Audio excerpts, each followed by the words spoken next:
Hi guys, apa kabar semua? In the last video, we'll look at some common mistakes that people make when they write. And if you haven't seen that video, you can go to our channel page to check it out. This time, we will look deeper into how to write an email for task 1. As you know, you need to write 150 to 200 words, and you have about 27 minutes to complete it. Don't get scared by the number. It may seem a lot, but it's actually very doable, and I will give you a step-by-step guide on how to write an email. Remember that you will be typing your email instead of writing it by hand. So if you cannot type fast, you may want to practice a little bit too at home. If you guys come across this video because you're preparing for the IELTS test, keep watching because you can also learn some new tricks to write your letter when you take the IELTS Writing Test for the General module. In this section, you will be asked to write an email based on the situation described to you.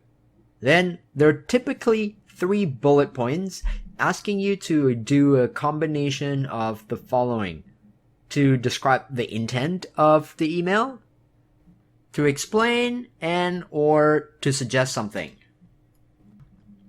We will use this topic as our example in the video. You just moved to a new city with your family, and your child had to move to a new school because of that.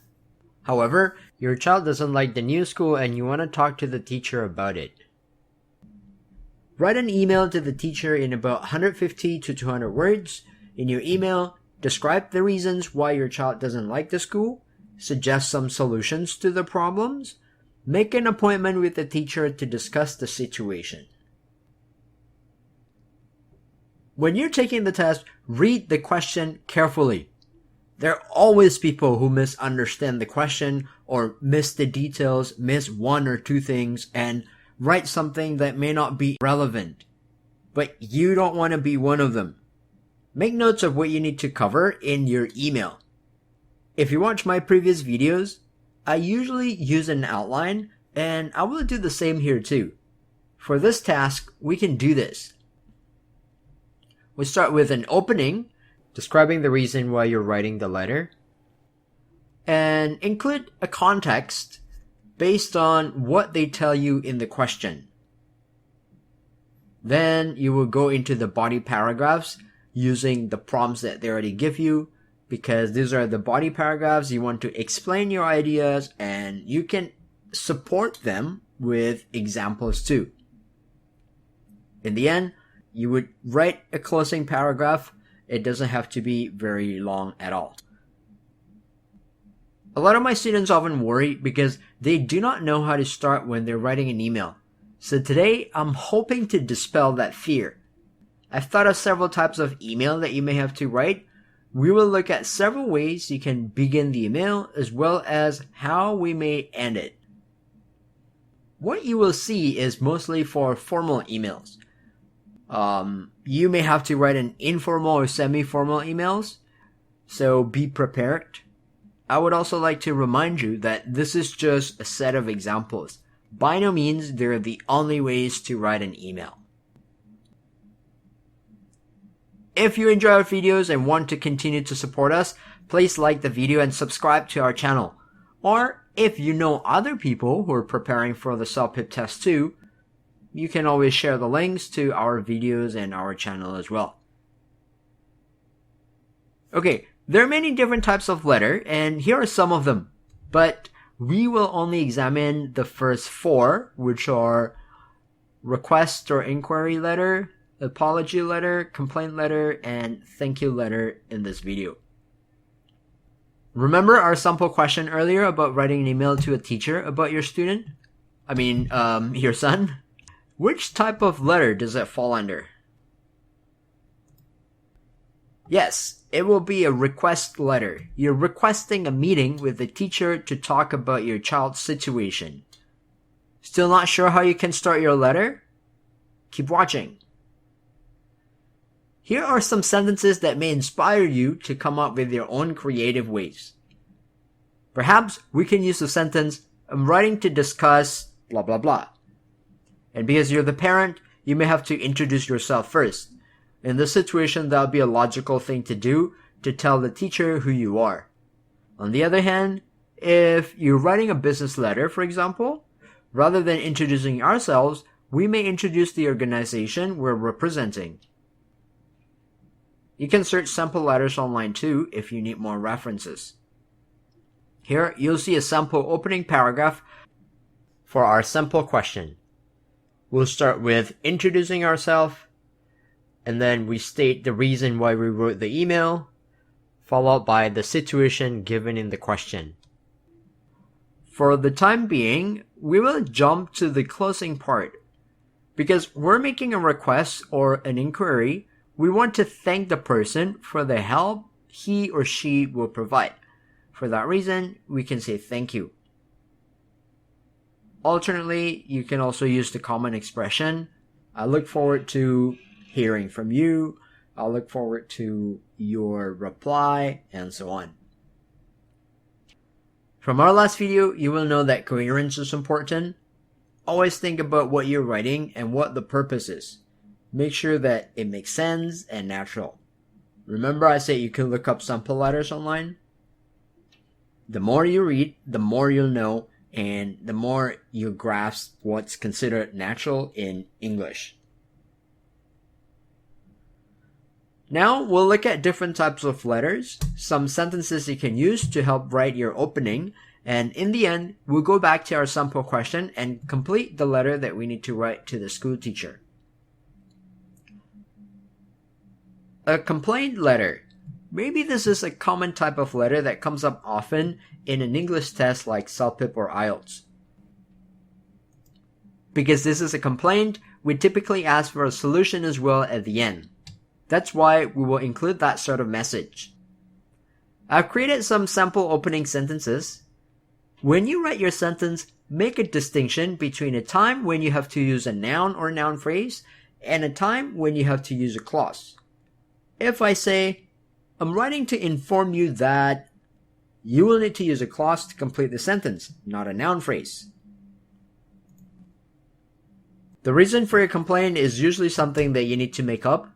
Maybe imagine a situation that happened to you in the past, or common complaints that you may have heard from other people.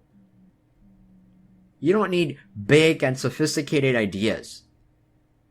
Then, when you propose a resolution, you can perhaps learn from these samples. You may choose to say, I request you to address this issue. I propose a meeting to rectify this problem. Or, to resolve the problem, I would appreciate your sending a replacement, and so on. The closing itself can be brief. For instance, we just say, I look forward to hearing back from you. And that would be sufficient in many cases. Ask yourself, what is common? What do people usually say? If you're not sure, again, reading will help you know these kind of expressions, the different ways people can end their emails or their letters. Next up is an apology letter. Because you're apologizing, you should mention what you did in your opening. Tell the person what mistake you made. Don't forget to include what you will do to rectify the situation. Anyway, that's most likely going to be in the instruction. So to apologize, you could say, I'm writing this letter to you to apologize for something. Please accept our apology for something.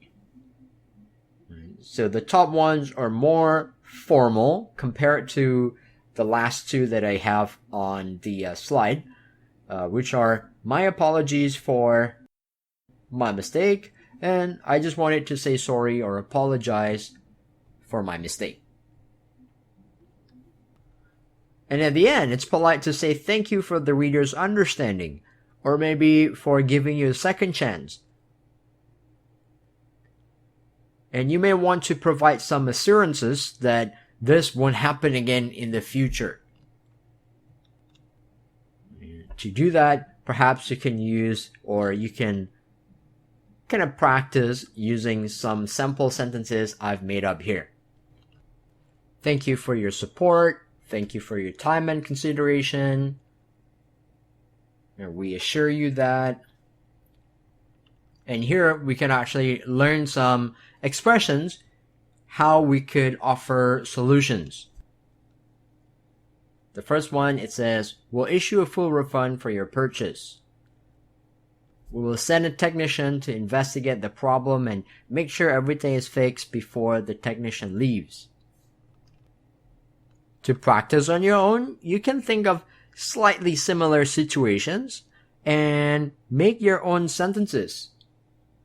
Man, maybe you can share your sentences here in the comment sections and maybe I can have a look at them, or other people can also give you their thoughts. Now we're moving to a thank you letter. This is also quite straightforward. To begin, you will say the reason why you're thanking the person, of course. It's quite likely that you'll also be asked to describe the result of your help, how your help made the difference. And at the end, you will thank the reader or the person you're writing to one more time. And these are some example of opening sentences that I've created. You may want to choose or adjust the sentences based on the situations that you get in the exam. For one, you could say, I'm sincerely honored to have been selected as blah, blah, blah. Right. Thank you for your continuous support to something. I wanted to thank you for taking the time to help, and so on. And to say thank you one more time, you could use some of these sentences here or make your own. There are some other letters as well that we haven't discussed, like the notification letter and recommendation or invitation letter. But I hope the ones that we've covered today give you some ideas to write your own emails. I won't talk much about the body paragraphs as they're not that complicated. I think giving you all an example would be sufficient. Let me put the question one more time here at the bottom for you to read. In the first body paragraph, we will mention the reasons why my child doesn't like the school. I've come up with 2 reasons. 1, my son has no friends, and 2, there are students who bully him. And to support my story, I will add an example of an incident where my son was bullied. I've color-coded the ideas here to make it easy for you to review. I have 2 reasons, and then I created 1 example to complete my first body paragraph. He is downcast lately because he doesn't have friends in his new school. However, there's something else that upsets me. Apparently, 2 of his classmates have been teasing him and sometimes using violence to take things that belong to my son. One time, they tried to snatch Dan's lunch bag and ended up spilling food all over his shirt. My son was very embarrassed. For the second body paragraph, I have to offer some solutions. So this is what I propose in my email. The teacher should investigate the situation, the extent of the bullying, move my son, and remind all students to be nice to one another. So we can write, I think this is unacceptable, and I would like you to personally investigate what my son had told me. In the meantime, please move Dan to another class away from the other 2 students. It will benefit other students too if you can remind all students, especially the 2 classmates, that they need to be respectful to others. My closing will include my request for a meeting, which is the reason why I'm writing the email in the first place, and a closing remark. Lastly, don't forget to sign the email. Given the seriousness of the issue, I want to meet you in person to discuss what we can do. Please let me know what the most convenient time is. I look forward to your prompt reply. Regards, Justin Harper. For the letter closing, I just want to keep things simple. If you're writing a formal email, you can just use regards, and if the email is informal, let's say use take care. I mean, there are other phrases you can use, but these two are two safe choices that make your life easier. So now you can see the complete sample response here. As far as the word count, I believe there are 215 words here or so. It's slightly above the requirement, so you can write less if you wish. Don't you think it's quite simple? Please share what the biggest challenge is for you when you write an email in the comment section. Perhaps other viewers, or maybe I, can help you overcome that hurdle. By the way, when I made this video, we had about 850 subscribers. I just want to thank everybody who subscribed to our channel. And if you guys like this video, help us reach 1,000 subscribers by clicking the subscribe button below. And see you guys again in our next video. Ciao!